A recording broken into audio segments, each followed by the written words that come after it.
Hi, it's Ashley here. Welcome back for another nostalgic time. I got a slight bird's eye view here for you of this game so that way you can see the board better.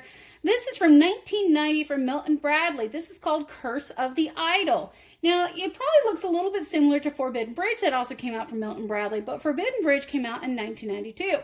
In the late 80s and early 90s, it was big on adventure games thanks to the Indiana Jones movies, of course, and the Indiana Jones series itself.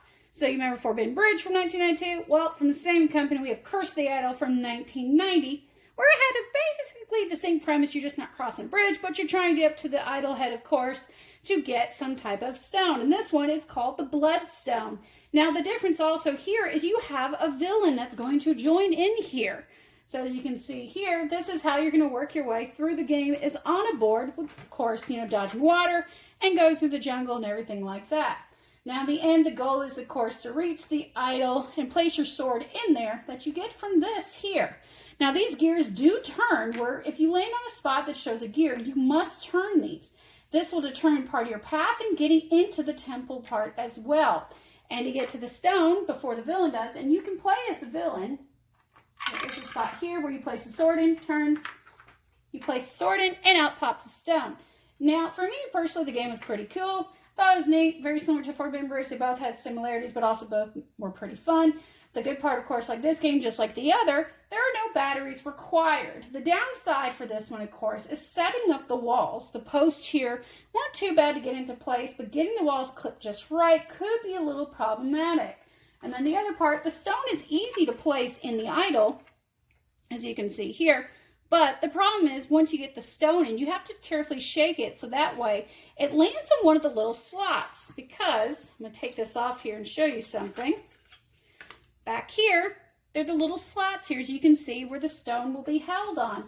So you don't know which one it's going to end up on once you put it in there. But overall, still a pretty cool, cute little concept. Just take some time to put together and just have to remember to be really careful with the cardboard-based pieces. This right now can be found on eBay. The price, though, is going to set you back a little bit. The cheapest I've seen was about $40 or $50, but that's because the shipping costs a little higher because it had to come from out of country. Now, if you find a thrift store, of course, or yard sale here, pounce on it while you can. There's a few copies in the U.S., of course, that are probably definitely available, but they'll still run an easy $40 to $80 based on condition because there are parts here that may end up missing, of course.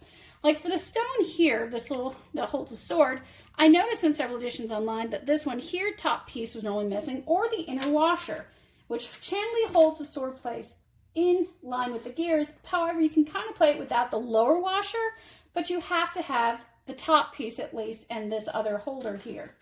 You can find, of course, individual replacement parts online. Just remember, it can add up after a while, but just be real careful with the game. And overall, you have also these cool little instructions, which has a little neat backstory in there. And I thought the drawings are like a comic strip. So, of course, it makes it even a little bit more fun.